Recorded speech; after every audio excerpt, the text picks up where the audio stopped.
Yo ahora era esposa de Paul. Dentro de pocos meses, Jory cumpliría 7 años. Y aunque al principio había estado un poco celoso, ahora le encantaba tener un hermano menor que compartiese sus primeras heladas. Alguien en quien podía mandar y a quien podría instruir y proteger.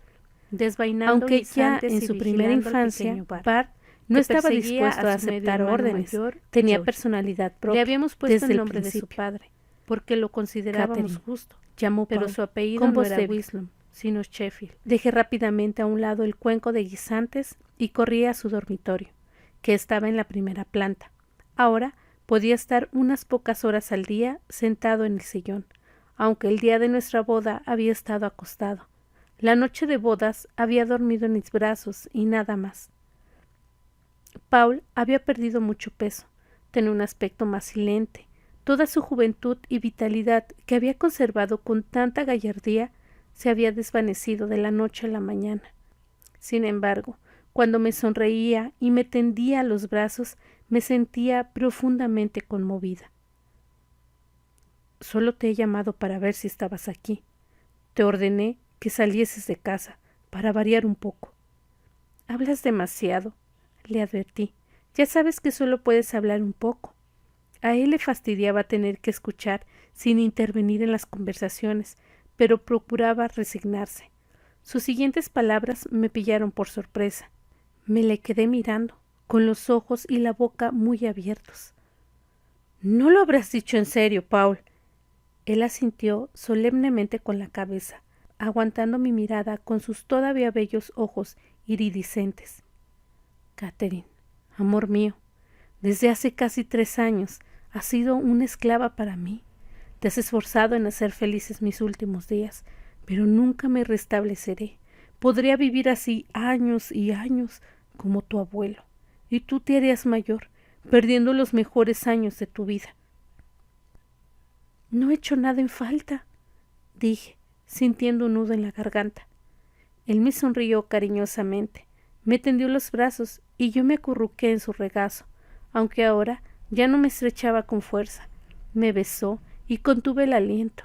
Oh, ser amada de nuevo. Pero no lo dejaría, no. Piénsalo, querida. Tus hijos necesitan un padre como yo no puedo serlo ya. Yo tengo la culpa, gemí. Si me hubiera casado contigo mucho antes, en vez de casarme con Julian, podría haberte cuidado y obligado a no trabajar tan duramente día y noche. Y si nosotros 3 no hubiésemos entrado en tu vida, Paul, no habrías tenido que esforzarte tanto para ganar dinero y enviar a Chris a la universidad y pagar mis clases de ballet. Me tapó la boca con la mano y me dijo que, de no haber sido por nosotros, habría muerto muchos años atrás por exceso de trabajo. Y, si lo piensas bien, te darás cuenta de que también estás prisionera aquí, como lo estuviste en Fort Worth, esperando que tu abuelo se muriera. No quiero que Chris y tú lleguen a odiarme. Por consiguiente, piénsalo y háblalo con él, y después decide.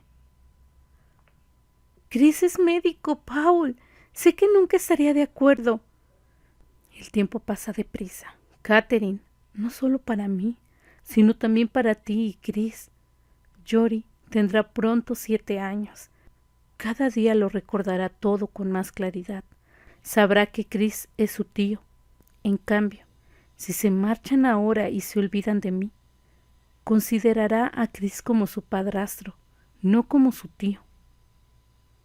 Empecé a llorar. No, Chris no aceptará nunca. Escúchame, Catherine. No sería pernicioso. Tú no puedes ya tener más hijos.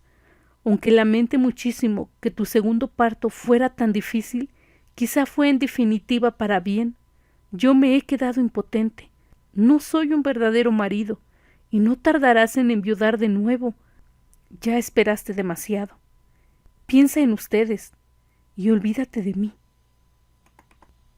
Y así, como mamá, Chris y yo habíamos marcado nuestro destino, y quizás el nuestro no era mejor que el de ella. Aunque nunca habíamos tratado de matar a nadie, ni siquiera de empujarla a ella a una locura que la obligara a estar en una casa de convalecencia durante el resto de su vida. para colmo de ironía, cuando la despojaron de todo lo que había heredado de su padre, esto revertió a su madre. Entonces fue leído el testamento de mi abuela, y toda su fortuna, más lo que quedaba de Fotworth, pertenecía ahora a una mujer recluida en una institución mental, donde solo podía contemplar las 4 paredes de su habitación. Oh, mamá, si hubieses podido ver el futuro, cuando se te ocurrió llevar a tus 4 hijos a Fotworth, cargada de millones y sin poder gastar un centavo. Por nuestra parte, no recibiríamos ni un penique. Cuando muriese nuestra madre, su fortuna sería repartida entre varias instituciones caritativas. En la primavera del año siguiente, estábamos sentados en la orilla del río, donde Julia había llevado a Scotty y le había sumergido hasta ahogarle en la nada profunda agua verdosa, y donde mis hijos hacían navegar sus barquitos de vela y la chapaleaban en una corriente que solo les llegaba a los tobillos.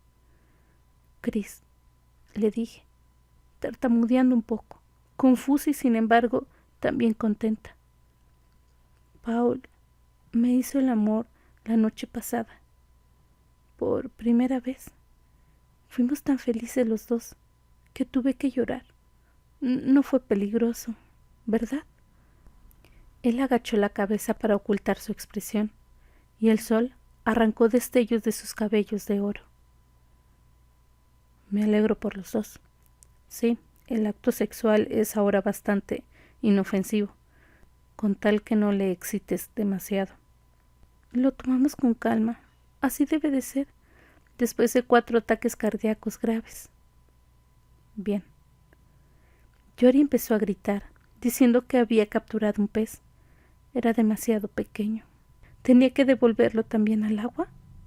Sí, le gritó Chris. Es muy pequeñín y nosotros no comemos pescados tan menudos, solo los grandes.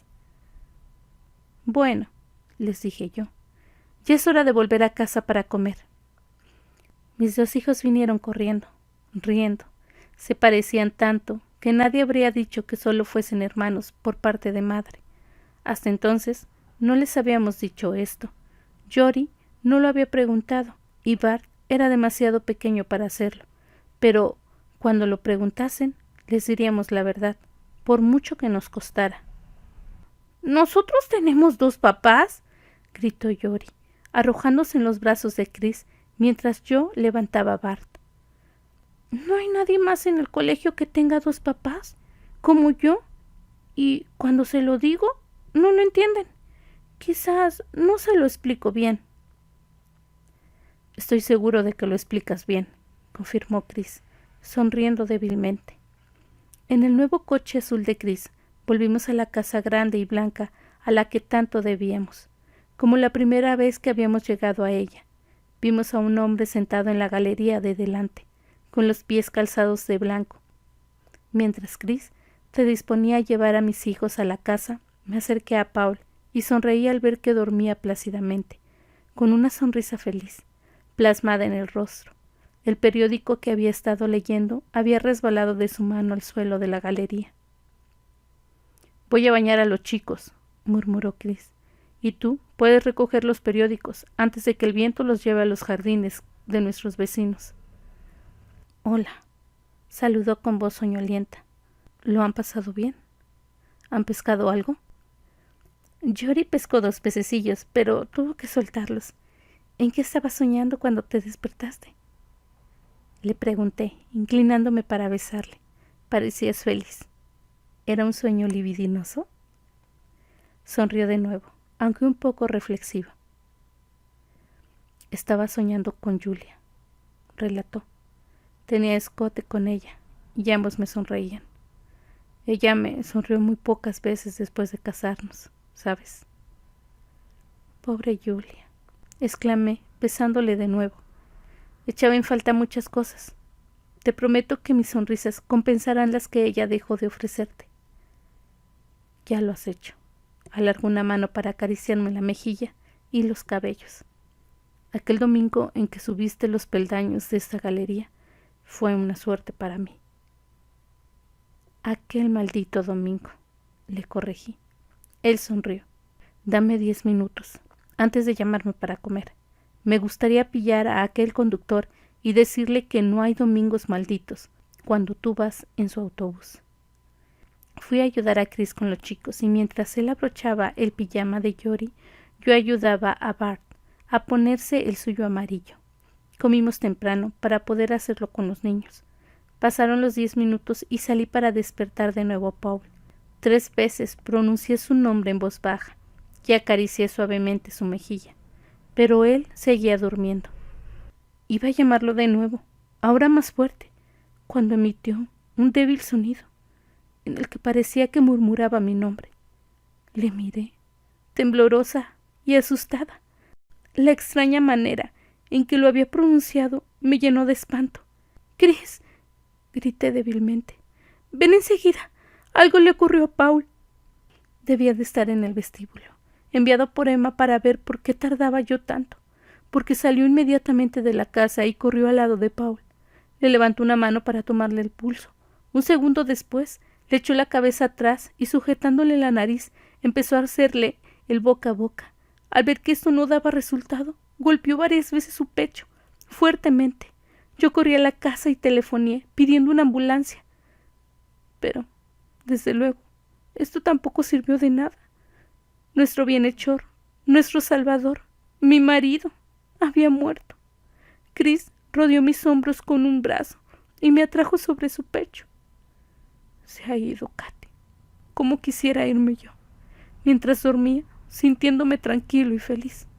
Una buena muerte para un hombre bueno, sin dolor ni sufrimiento. Y no pongas esa cara. No ha sido por tu culpa. Nada era por mi culpa.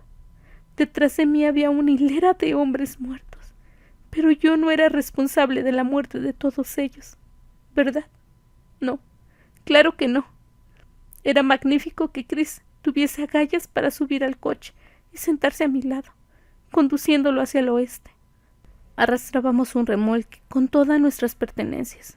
Íbamos hacia el oeste, como los pioneros, en busca de un nuevo futuro y de estilo de vida diferentes. Paul me había dejado todo lo que tenía, incluso su casa familiar, pero había declarado en su testimonio que, si yo quería vender, Amanda tendría el derecho de tanteo. Por eso se había hecho Amanda con la casa ancestral que siempre había deseado, aunque me aseguré de que fuese a un alto precio. En espera de tener un rancho propio, construido según nuestras instrucciones, Chris y yo alquilamos una casa en California, con 4 dormitorios, 2 cuartos de baño y un aseo. Además, había otra habitación y otro baño para nuestra doncella, Emma. Mis hijos llamaban papá a mi hermano. Ambos sabíamos que sus verdaderos padres habían subido al cielo antes de nacer ellos. Hasta ahora, no se han dado cuenta de que Chris es solo tío suyo. Yori lo olvidó, hacía ya tiempo. Tal vez los niños olvidan también cuando quieren, y no hacen preguntas que serían molesto responder. Al menos una vez al año viajamos al este para visitar a los amigos, incluidas Madame Marish y Madame Solta. Ambas encomiendan los dotes de bailarina de Yori, y ambas tratan con abnegado empeño de hacer también de Bart un bailarín. Pero, hasta ahora, este solo ha mostrado afición a la medicina. Visitamos todas las tumbas de los seres queridos y les llevamos flores, siempre purpúreas y rosas para Carrie, y rosas y de otros colores para Paul y Jenny.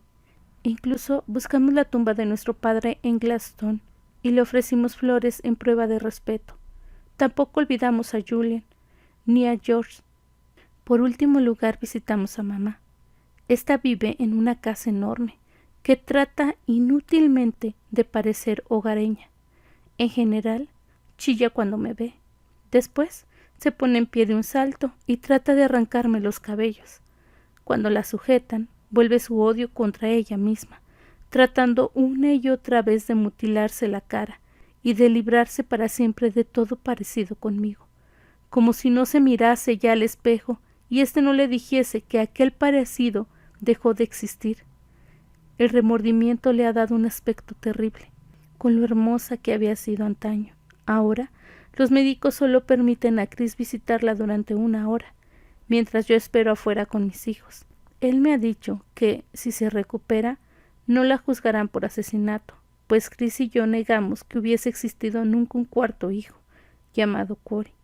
Ella no confía plenamente en Chris, pues cree que yo ejerzo una malévola influencia sobre él y que, si renuncia a hacerse la loca, tendrá que enfrentarse con una sentencia de muerte. O quizá, y eso es más probable, trata de atormentarme a través de Chris y de la compasión que éste se empeña en sentir por ella. En todo caso, ella es el único factor que impide que nuestra relación sea perfecta. Por eso he renunciado a los sueños de perfección, de fama, de fortuna, de amor eterno y sin mácula como juego y juguetes de antaño, a todas las demás fantasías de mi juventud. Con frecuencia miro a Chris y me pregunto, ¿qué ve en mí? ¿Qué es lo que le ata a mí de una manera tan permanente? También me pregunto por qué no teme por su futuro y por la duración de éste, ya que nunca me distinguí por conservar con vida a mis maridos, pero él llega a casa tan garboso, sonriente, satisfecho, y se echa en mis brazos, que responden con presteza a su saludo. Ven y dame un beso si me quieres. Como médico, tiene una buena clientela, aunque no demasiado numerosa. Por consiguiente, le queda tiempo para cuidar de nuestras 2 hectáreas de jardines, con las estatuas de mármol que trajimos de los de Paul. En todo lo posible hemos reproducido las plantas que él tenía, salvo aquella enredadera que se agarraba y acababa matando.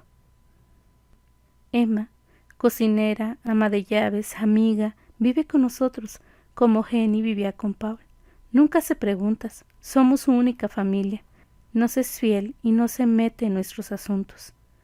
Pragmático, jovial, siempre optimista, Chris canta cuando trabaja en el jardín, cuando se afeita por la mañana, tarareaba alguna tonada de ballet, sin nerviosismo, sin añoranza, como si hiciera mucho, mucho tiempo hubiese sido el hombre que bailaba en la sombra del ático, sin dejarme ver su cara. Sabía desde entonces que, de la misma manera que me ganaba en todos los juegos, vencería también en este. ¿Cómo no lo había comprendido yo? ¿Quién había cerrado mis ojos? Debió de ser mamá, que me dijo una vez: «Cásate con un hombre de ojos negros, Katy. Los ojos negros revelan una gran intensidad en todo». ¡Qué tontería! Como si los ojos azules careciesen de estabilidad profunda. Y ella debía de saber que no era así. Y yo también debo saberlo. Esto me preocupa, porque ayer subí al ático. En una pequeña alcoba, en uno de los lados, encontré 2 camas individuales, lo bastante largas para que 2 niños las usaran al convertirse en hombres. ¡Oh, Dios mío!, pensé. ¿Quién hizo esto? Yo nunca encerraría a mis 2 hijos, aunque Yori recordase un día que Chris no era su padrastro, sino su tío. No lo haría nunca.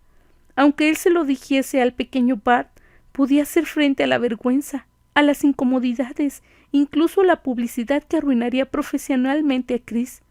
Sin embargo, hoy he encontrado una cesta, de esas que llevan tapas que se abren hacia arriba, igual que la que empleaba la abuela para subirnos la comida.